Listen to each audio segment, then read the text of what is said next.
আমি যোৱাকালি সংবাদ মাধ্যমৰ জৰিয়তে গম পাইছোঁ মাননীয় মুখ্যমন্ত্ৰী মহোদয়ে কিছু বক্তব্য প্ৰদান কৰিছে। আমি নাজানো যে এটা গণতান্ত্ৰিক প্ৰক্ৰিয়া বা গণতান্ত্ৰিক গোপন প্ৰক্ৰিয়াৰ এটা খবৰ বা তথ্য মুখ্যমন্ত্ৰী ডাঙৰীয়াই কেনেকৈ লাভ কৰিছে এই বিষয়ে আমি অজ্ঞাত আৰু সেই বিষয়টোত আমাৰ ক'বলগীয়া বিশেষ কথা একো নাই। তেখেতে যদি ক'ৰবাত কিবা কাৰণত তথ্য লাভ কৰি কথা কৈছে সেইটো আমি তেখেতে জানে, কিন্তু আমি জানো যে এইটো এটা গোপন প্ৰক্ৰিয়াৰ কথা এনেধৰণে কিয় কৈছে এয়া তেখেতে জানিব। কিন্তু এই কথাটো ঠিক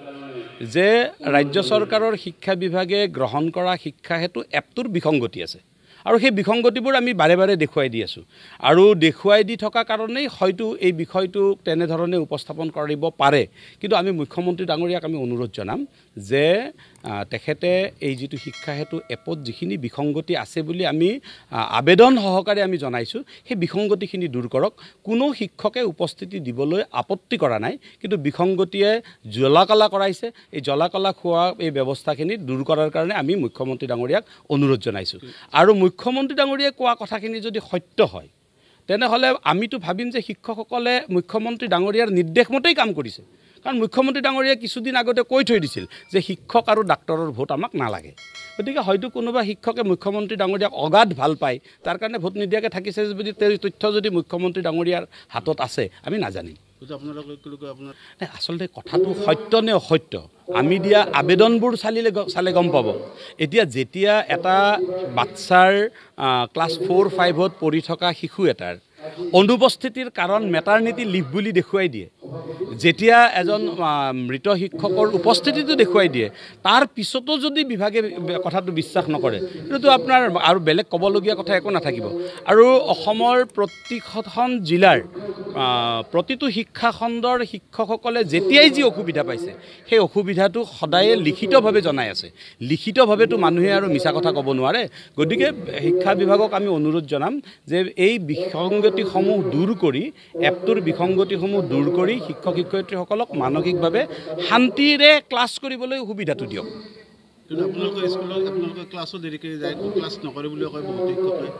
সেইটো কোনে নিৰ্ধাৰণ কৰিব? সেইটো নিৰ্ধাৰণ কৰিব ছাত্ৰ ছাত্ৰীসকলে, সেই বিদ্যালয়ৰ ওচৰত থকা অভিভাৱকসকলে। সেইটো বিভাগৰ বহুত মিডিয়া আছে, মানে ছিষ্টেম আছে। ছিষ্টেমৰ জৰিয়তে চাওক, এতিয়া বিভাগে এটা এপক বিশ্বাস কৰিছে, হেডমাষ্টাৰসকলক বিশ্বাস কৰা নাই। ইয়াৰ ফলত বহুত শিক্ষানুষ্ঠানৰ আভ্যন্তৰীণ শৃংখলা বিঘ্নিত হৈছে। আমি আনকি MD ডাঙৰীয়াই নিজেই ৱাৰ্ণিং মেছেজ দিছে যে কোনো শিক্ষকে আপোনাৰ ৰাস্তাৰ কাষৰ পৰাই বিদ্যালয়ৰ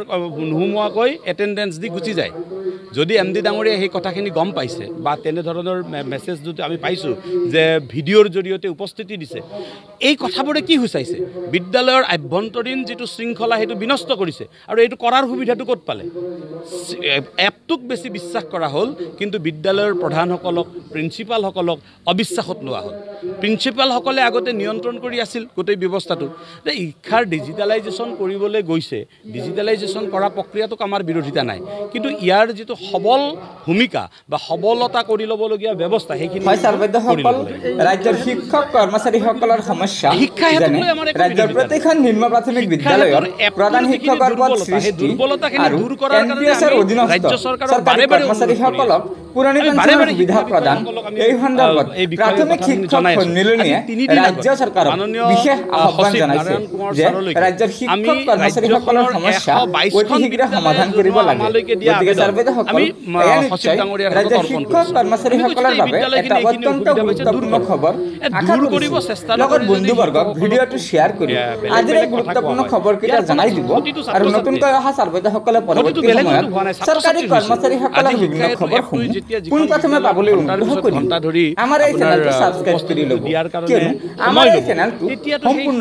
সত্যৰ আধাৰত প্ৰতিষ্ঠিত, একমাত্ৰ শুদ্ধ আৰু সত্য তথ্যৰ ওপৰতহে আমাৰ ভিডিঅ'সমূহ শিক্ষামন্ত্ৰী ডাঙৰীয়াৰ বক্তব্যত আমি তেখেতৰ বক্তব্যতেই কৈছে ইয়াতে সমাপ্ত কৰিলোঁ। ধন্যবাদ। বিসংগতিখিনি আমি দূৰ কৰা হৈছে, দূৰ কৰিবলৈ ব্যৱস্থাপনা কৰা হৈছে। তাৰমানে শিক্ষা হেতুত বিসংগতি আছে, শিক্ষামন্ত্ৰী ডাঙৰীয়াই গম পাইছে, আমিও তাকেই দেখুৱাই দি আছোঁ তো আমি দেখুৱাই দিলে আমি স্কুলত নোযোৱা হয় শিক্ষামন্ত্ৰী ডাঙৰীয়াই বিসংগতি দূৰ কৰি আছোঁ বুলি ক'লে শিক্ষামন্ত্ৰী ডাঙৰীয়াই কথাটো কি ভুল ক'লে নেকি কিন্তু শিক্ষকসকলে একাংশ শিক্ষকে যেতিয়া ভোট দিয়া নাই বুলি কৈছে সেইটো আচলতে উচিত হৈছেনে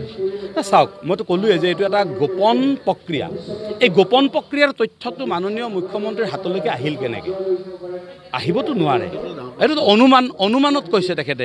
অনুমানত কোৱা কথাটোৰ ওপৰত আমি এনেকেই ক'ম যে মাননীয় মুখ্যমন্ত্ৰী ডাঙৰীয়াই এটা সময়ত আহ্বান জনাইছিল যে আমাক শিক্ষক আৰু ডাক্তৰৰ ভোট নালাগে মুখ্যমন্ত্ৰীক অগাধ ভাল পোৱা যিখিনি মানুহ সেই মানুহখিনিয়ে তেখেতৰ কথা শুনি হয়তো ভোট নিদিয়াকৈ থাকিবও পাৰে সেইটো কথা আমি নাজানো সেইটো তেখেতে জানিব গোপন বস্তু এটা আচলতে মুখ্যমন্ত্ৰী গোপন হেৰিটো ক'ত পালে আচলতে চাওক এই কথাটো মুখ্যমন্ত্ৰী ডাঙৰীয়া হ'ল ৰাজ্যখনৰ সৰ্বেসৰ্বা তেখেতে এই গোটেই কথাখিনি উচিত অনুচিত তেখেতে বিচাৰ কৰিব তেখেতে নিজেই চিন্তা কৰিব নিজেই ক'ব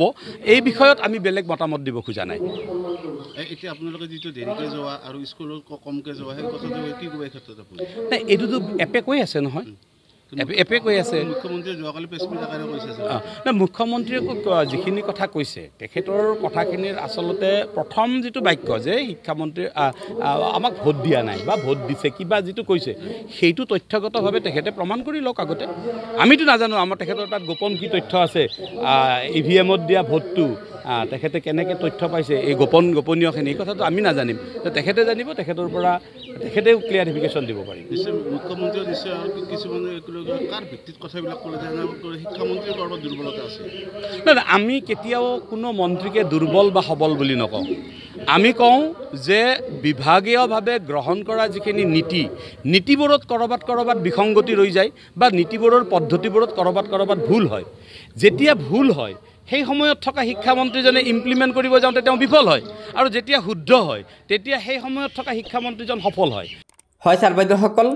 ৰাজ্যৰ শিক্ষক কৰ্মচাৰীসকলৰ অভিযোগৰ পিছতে ৰাজ্যৰ মাননীয় মুখ্যমন্ত্ৰী হিমন্ত বিশ্ব শৰ্মা ডাঙৰীয়াই শিক্ষা হেতু এপছৰ পৰ্যবেক্ষণ কৰাৰ বাবে যোৱাকালি এখন কমিটি গঠন কৰি দিছে আৰু সেই কমিটিয়ে আগষ্ট মাহৰ ভিতৰত প্ৰতিবেদন দাখিল কৰিব লগতে মুখ্যমন্ত্ৰী ডাঙৰীয়াই কৈছিল যে যোৱা লোকসভা নিৰ্বাচনত ৰাজ্যৰ কিছু সংখ্যক শিক্ষক কৰ্মচাৰীয়ে বিজেপি দলক ভোট দিয়া নাই আৰু যিসকল শিক্ষক কৰ্মচাৰী নিয়মীয়াকৈ সময়মতে বিদ্যালয়ত যায় সেইসকল শিক্ষক কৰ্মচাৰীয়ে বিজেপি দলক ভোট নিদিলে মনত দুখ লাগে আৰু মুখ্যমন্ত্ৰী ডাঙৰীয়াৰ এই মন্তব্যৰ পিছতে সদৌ অসম প্ৰাথমিক শিক্ষক সন্মিলনীৰ সম্পাদক প্ৰধানে প্ৰতিক্ৰিয়া প্ৰকাশ কৰি কৈছে যে ভোট দিয়াটো এটা গোপনীয় বস্তু তেন্তে মুখ্যমন্ত্ৰী ডাঙৰীয়াই সেইটো কেনেকৈ জানিব পাৰিলে মুখ্যমন্ত্ৰী ডাঙৰীয়াই এইবোৰ কথাত গুৰুত্ব নিদি শিক্ষা হেতু এপছত যিসমূহ বিসংগতি আছে সেই বিসংগতিসমূহ দূৰ কৰিব লাগে বুলি প্ৰাথমিক শিক্ষক সন্মিলনীৰ সম্পাদক প্ৰধানে আহ্বান জনাইছিল আৰু সেই আহ্বানৰ পিছতে